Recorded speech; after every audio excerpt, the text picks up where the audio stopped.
CM योगी आज सभी विकास प्राधिकरणों की समीक्षा बैठक करेंगे। शाम 6 बजे वीडियो कॉन्फ्रेंसिंग से समीक्षा बैठक करेंगे। विकास प्राधिकरणों की अवैध निर्माण के खिलाफ कार्रवाई पर बात होगी। सूत्रों से ये जानकारी मिल रही है। प्रदेश में विकास प्राधिकरणों के अधीन डेवलपमेंट प्रोजेक्ट पर बात होगी।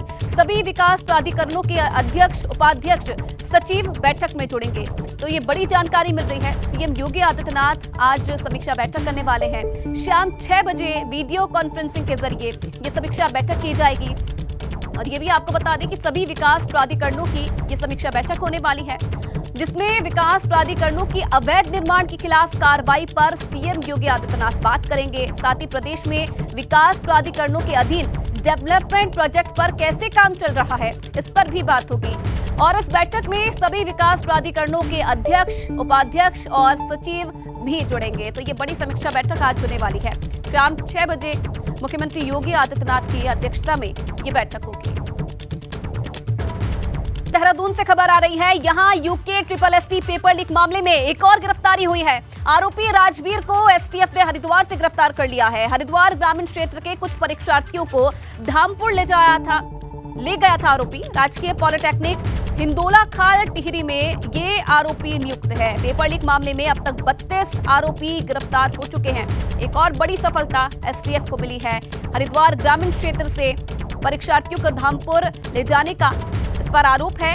राजकीय पॉलिटेक्निक हिंदोला खाल टिहरी में ये आरोपी नियुक्त है और अब तक पूरे मामले में 32 आरोपी गिरफ्तार हो चुके हैं। तो यूके SSSC पेपर लीक मामले में ये बड़ी सफलता पुलिस को मिली है। आरोपी राजवीर को आज एसटीएफ की तरफ से गिरफ्तार किया गया है। पूछताछ फिलहाल इससे की जाएगी, लेकिन ये बड़ी सफलता मिली है। लगातार जो मामले की जांच है वो जारी है। कई गिरफ्तारियां अब तक इस मामले में हो चुकी है और आज एक और आरोपी को गिरफ्तार किया है। हरिद्वार से इस आरोपी को गिरफ्तार किया गया है। और रवि फिलहाल इस खबर पर और ज्यादा जानकारी के लिए हमारे साथ जुड़ रहे हैं फोन लाइन पर।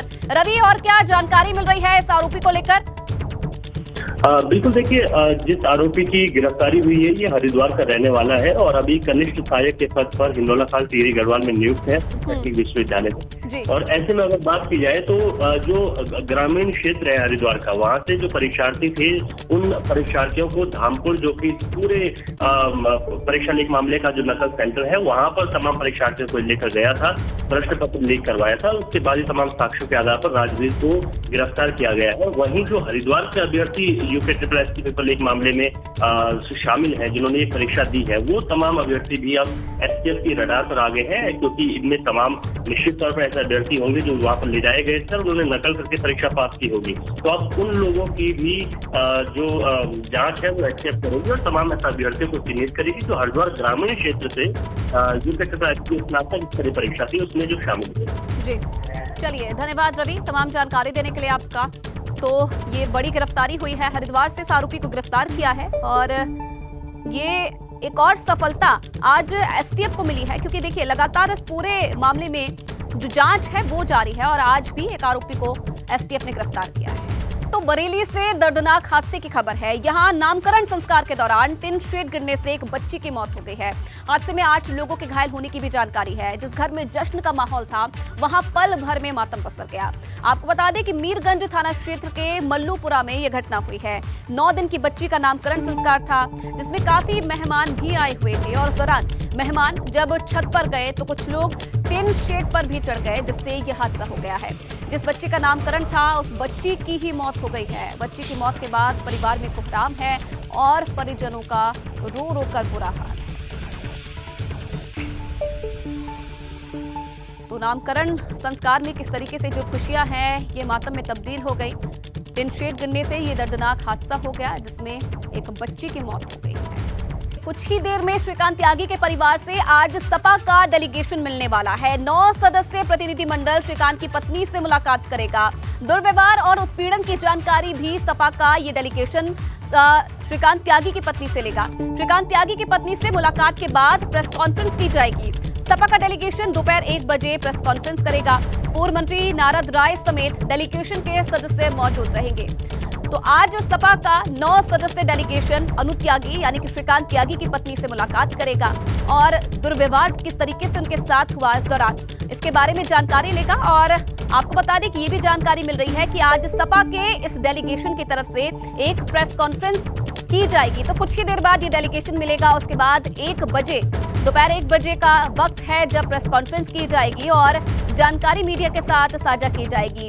ये भी जानकारी है कि अनु त्यागी से मुलाकात के बाद, परिवार के सदस्य से मुलाकात के बाद जो रिपोर्ट है, जो जांच रिपोर्ट है डेलीगेशन की तरफ से, वो अखिलेश यादव को सौंपी जाएगी। तो ये बड़ी जानकारी, और कई बड़े जो नेता हैं वो भी इस डेलीगेशन में शामिल है। तो कुछ ही देर बाद श्रीकांत त्यागी के परिवार से ये डेलीगेशन मिलने जा रहा है और 9 सदस्य इस प्रतिनिधिमंडल में शामिल है, जो कि श्रीकांत त्यागी की पत्नी से मुलाकात करेगा।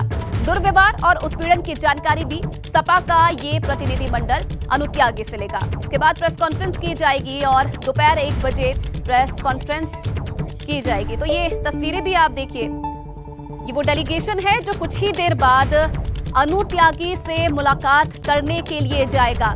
कुछ ही देर बाद ये डेलीगेशन जो है 9 सदस्य डेलीगेशन है, जो कुछ ही देर बाद अनु त्यागी से मिलने के लिए जाएगा, उनसे जानकारी जुटाएगा, क्योंकि ये आरोप लगाए गए हैं अनु त्यागी की तरफ से। जब श्रीकांत त्यागी को गिरफ्तार किया जा रहा था, जब श्रीकांत त्यागी को गिरफ्तार किया गया, उसके बाद उनके परिवार के साथ, अनु त्यागी के साथ दुर्व्यवहार किया गया, पुलिस पर भी काफी आरोप लगाए गए हैं। और जिसके बाद आज जो सपा का ये 9 सदस्यीय प्रतिनिधिमंडल है, ये अनु त्यागी से मुलाकात करने के लिए जाएगा।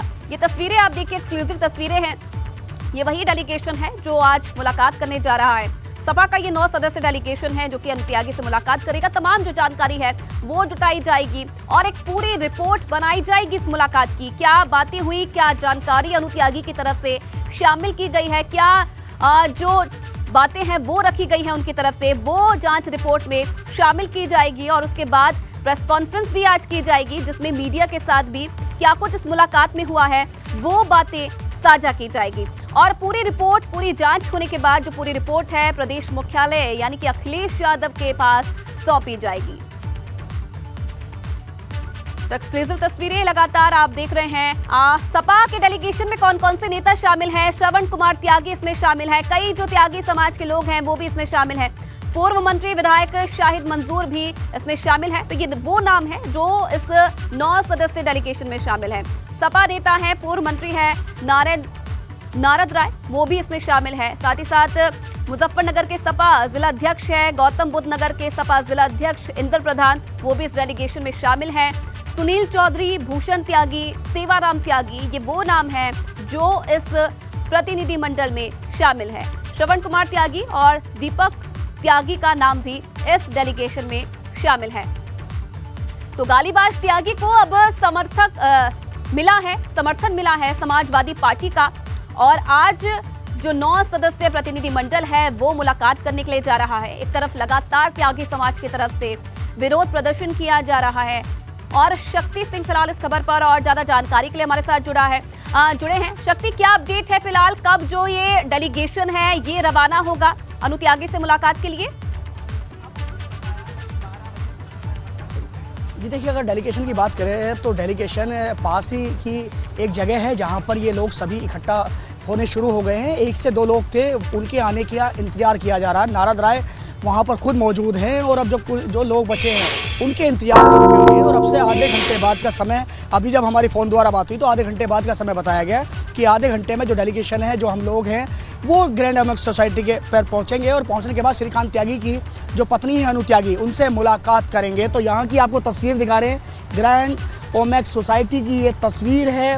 यहाँ पर अब से कुछ देर बाद जो डेलीगेशन है, जो समाजवादी पार्टी की तरफ से भेजा गया है, वो लोग यहाँ पर पहुँचेंगे और पहुँचने के बाद इसी सोसाइटी में अंदर जहाँ श्रीकांत का परिवार रहता है, परिवार से मुलाकात करेंगे। मुलाकात करने के बाद यहाँ पर जो अनु त्यागी उन लोगों को बताएंगी उसकी एक रिपोर्ट बनाएंगे और रिपोर्ट बनाने के बाद अखिलेश यादव यानी कि अपने मुखिया के समक्ष पेश करेंगे। पेश करने के बाद अब उस पर आगे की रणनीति अखिलेश यादव बनाएंगे कि इसमें जो डेलीगेशन गया था उसने क्या सही पाया और क्या गलत पाया। इसी उद्देश्य से वो लोग यहाँ पर पहुँच रहे हैं। वहीं अगर त्यागी समाज की बात की जाए तो त्यागी समाज के जो लोग हैं इस बात को लेकर काफ़ी अचंभित भी हैं, क्योंकि पहले समाजवादी पार्टी के जो मुखिया हैं अखिलेश यादव, वो निशाना साध रहे थे त्यागी पर, यानी कि जो श्रीकांत त्यागी है उन पर निशाना साध रहे थे और अब एकाएक उनका डेलीगेशन मिलने आ रहा है। तो कहीं ना कहीं कुछ लोगों को ये बात अभी समझ नहीं आ रही है और कभी कुछ लोगों को पच नहीं रही है कि इसमें राजनीति होनी शुरू हो गई है। अब त्यागी समाज की अगर बात की जाए तो त्यागी समाज में भी कई ऐसे धड़े हैं जो कई तरह से आपस में बट गए हैं। जिस तरह से जब श्रीकांत त्यागी के फेवर में जो कुछ लोग जब पहुंचे थे लखनऊ, और लखनऊ पहुंचने के बाद जब एसीएस जो होम थे अवनीश अवस्थी उनसे मुलाकात की थी, डीजीपी से मुलाकात की थी, उसमें भी दो गुट में लोग पहुंचे थे वहां पर जो त्यागी समाज के लोग थे। तो वहीं पर ही जो उनका बंटना था वहीं पर दिखाई दिया। उसके बाद महापंचायत रखी गई, महापंचायत में भी कोई मुखिया ऐसा नहीं दिखाई दिया कि जो कि उसका प्रतिनिधित्व कर रहा हो और जो किसी को समझा रहा हो। तो अब आज देखने वाली बात यह है कि ये वो लोग पहुंचेंगे, पहुंचने के बाद आगे की जो प्रतिक्रियाएं त्यागी समाज की तरफ से वो क्या आने वाली है, क्योंकि इसमें नारद राय हैं जो सपा के एक मजबूत कार्यकर्ता या मंत्री माने जाते हैं, पूर्व मंत्री भी रहे हैं, वहीं शाहिद मंजूर है और त्यागी समाज के जो अन्य लोग हैं वो भी इसमें शामिल हैं और जो यहाँ के जिला अध्यक्ष हैं वो भी इसमें शामिल हैं, मुजफ्फरनगर के लोग इसमें शामिल हैं। गाजियाबाद की अगर सेवाराम त्यागी की बात की जाए जो वहाँ के त्यागी समाज के जिला अध्यक्ष हैं वो भी इसमें, उनका भी नाम है, लेकिन उन्होंने आपत्ति जताई कि मुझे किसी राजनीतिक पार्टी में मेरे से बिना पूछे ही नाम क्यों डाला गया। अब देखने वाली बात है कि सेवाराम त्यागी ने जिस तरह से आपत्ति जताई थी तो क्या सेवाराम त्यागी भी इस जो डेलीगेशन है इसमें साथ आते हैं या नहीं आते, क्योंकि जो 9 की संख्या है उन्हें मिलाकर ही पूरी हो पाएगी।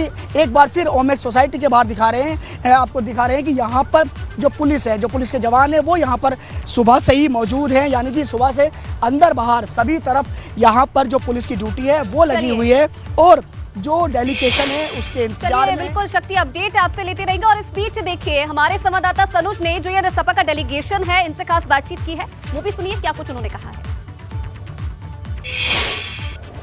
समाजवादी पार्टी का जो प्रतिनिधिमंडल है वो आज श्रीकांत त्यागी की जो पत्नी अन्नू त्यागी हैं उनसे मुलाकात करेगा, जो इंगला त्यागी हैं उनसे मुलाकात करेगा। और देखिए यहाँ एक सब लोग इकट्ठा हुए हैं और उसके बाद कुछ ही देर बाद ये लोग अन्नू त्यागी से मुलाकात करने पहुंच जाएंगे। यहाँ आप देखिए कि समाजवादी पार्टी के पूर्व कैबिनेट मंत्री शाहिद मंजूर साहब हैं, उनके नेतृत्व में ये पूरा जो दल है वो जा रहा है, उन्हीं से बातचीत कर लेते हैं। सर, आज सबकी नज़रें टिकी हुई हैं, आप लोग जा रहे हैं अन्नू त्यागी से मुलाकात करने, तो क्या क्या ऐसे मुख्य बिंदु रहेंगे कि जिन पर आप बात करें?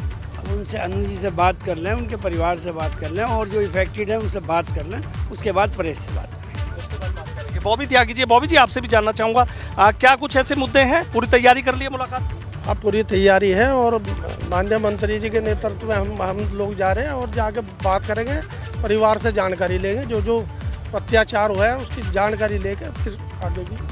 हाँ, प्रमोद त्यागी जी, प्रमोद जी आप भी देखिए कि सबकी नज़रें टिकी हुई हैं कि आप लोग जा रहे हैं, शाहिद मंजूर साहब नेतृत्व कर रहे हैं इसका, और सबकी नज़रें टिकी हुई हैं कि आप लोग वहाँ जा रहे हैं, तमाम ऐसे बिंदु उन पर बात करेंगे। सब लोगों से बातचीत हो गई?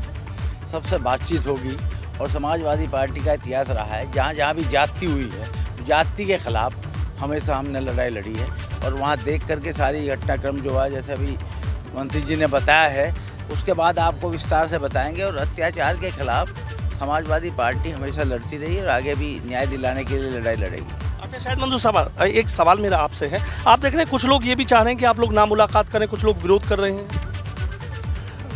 अब ये वहीं जाके पता चलेगा क्या होगा। भारतीय जनता पार्टी और उनकी सरकार तो कोशिश करेगी कि हम लोग बात ना कराएं, जिनके साथ जाती हुई है, जो घटना हुई है उसकी जानकारी ना ले पाएँ, तो अब वो कर रहे होंगे कोशिश, हम तो सब जा ही रहे हैं। अच्छा, एक शख्स है आपके, उन्होंने इस्तीफा दे दिया, उपाध्यक्ष बताए जा रहे हैं कि भाई इस तरीके से नहीं। सारी पार्टी वो जो है कमेटी भंग पड़ी है, तो किसका उपाध्यक्ष कौन इस्तीफा, वो तो ऑलरेडी भंग है। बहुत बहुत शुक्रिया। तो देखिए तमाम लोग हैं, बस कुछ ही देर बाद ये अन्नू त्यागी के जो घर हैं वहां पहुंच जाएंगे, तमाम बिंदुओं पर बात करेंगे। हालांकि अभी खुलकर कुछ नहीं बोल रहे हैं, लेकिन इतना जरूर कह रहे हैं कि एक बार मुलाकात हो जाए और मुलाकात होने के बाद पत्रकारों से भी बातचीत करेंगे। वीडियो जर्नलिस्ट सत्येंद्र सिंह के साथ सनुज शर्मा, एबीपी गंगा, नोएडा। बात करेंगे संभल की। यहाँ मदरसों के सर्वेक्षण पर सपा सांसद बर्क का बयान सामने आया है। प्राइवेट मदरसों को लेकर योगी सरकार पर उन्होंने तंज कसा है। सरकारी स्कूलों में जगह नहीं, तभी प्राइवेट मदरसे खोले जा रहे हैं, ये बड़ा बयान दिया है। सरकार मदरसों को पैसे दे तो चंदा जुटाने की जरूरत नहीं पड़ेगी। मुसलमान बच्चों को तालीम देने के लिए मदरसे चल रहे हैं। योगी सरकार से प्राइवेट मदरसों के लिए फंड की मांग भी बर्क की तरफ से की गई है। तो मदरसों के सर्वेक्षण पर सपा सांसद का यह बयान सामने आया है और प्राइवेट मदरसों को लेकर योगी सरकार पर भी निशाना साधा है। मदरसों में इतनी जगह नहीं है सरकारी कि सारे बच्चे नहीं पढ़ सकते। मुसलमान इस वक्त बहुत परेशान हाल है, इक़्तिसादी एतबार से बहुत कमज़ोर है। तो इन हालात में आदमी अपने मदरसे खुद खोलकर, प्राइवेट मदरसे खोलकर उसका ख़र्चा बर्दाश्त नहीं कर सकता। हम अगर गवर्नमेंट इसमें जांच करा रही है तो मैं कहूँगा योगी जी से कि वो इनका ख़र्चा गवर्नमेंट की तरफ से देते, तो इन्हें कोई ज़रूरत नहीं है बाहर से पैसा की। कानपुर से एक बड़ी खबर आ रही है। यहाँ HBTU में छात्राओं से छेड़खानी मामले में जुड़ी ये बड़ी खबर। छेड़खानी के मामले में गिरफ्तार प्रोफेसर पर छात्राओं ने धमकाने का भी आरोप लगाया है। गिरफ्तारी के बाद रिहा होती ही धमकाने का आरोप लगा है।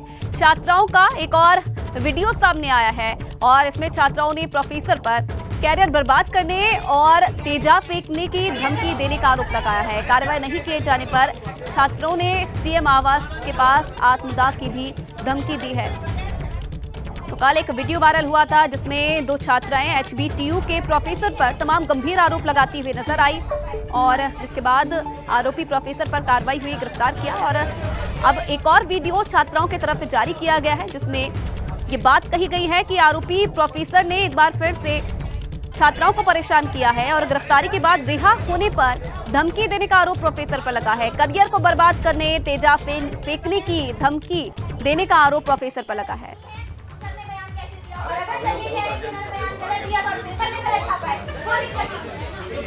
तो आरोपों के घेरे में है HBTU के प्रोफेसर और देखिए 2 गुट बन गए हैं। एक तरफ छात्र लगातार प्रदर्शन कर रहे हैं आरोपी प्रोफेसर को सजा दिलाने के लिए, तो वहीं दूसरी तरफ जो प्रोफेसर्स का गुट है वो भी अब प्रदर्शन पर उतर आया है। छात्रों की तरफ से ये भी बात कही जा रही है कि अगर आरोपी प्रोफेसर पर आगे कार्रवाई नहीं होती है तो CM आवास के पास आत्मदाह की धमकी इन छात्रों की तरफ से दी गई है।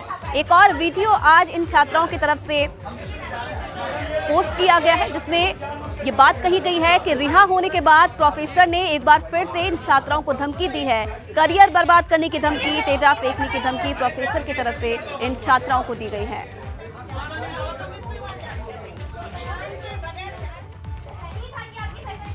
कुछ लोगों से कहा जिससे मुझे सूचना मिली कि वो मेरा करियर बर्बाद कर देंगे, करियर बर्बाद करने के साथ मेरे मुंह पे तेजाब फेंक देंगे और अगर उनकी गिरफ्तारी तुरंत नहीं की जाती है, ऐसा वो मेरे साथ नहीं बहुत लड़कियों के साथ कर चुके हैं। ऐसी इंक्वायरी हमने BC सर को कई बार मेल करके भी करी है, लेकिन BC सर ने इस पर कोई एक्शन नहीं लिया है। इस बात के गवाह मेरे पास बहुत सारे लोग हैं, लेकिन अगर इस बात पे कोई एक्शन नहीं किया गया तो मैं मुख्यमंत्री आवास पे जाके आत्मदाह कर लूँगी।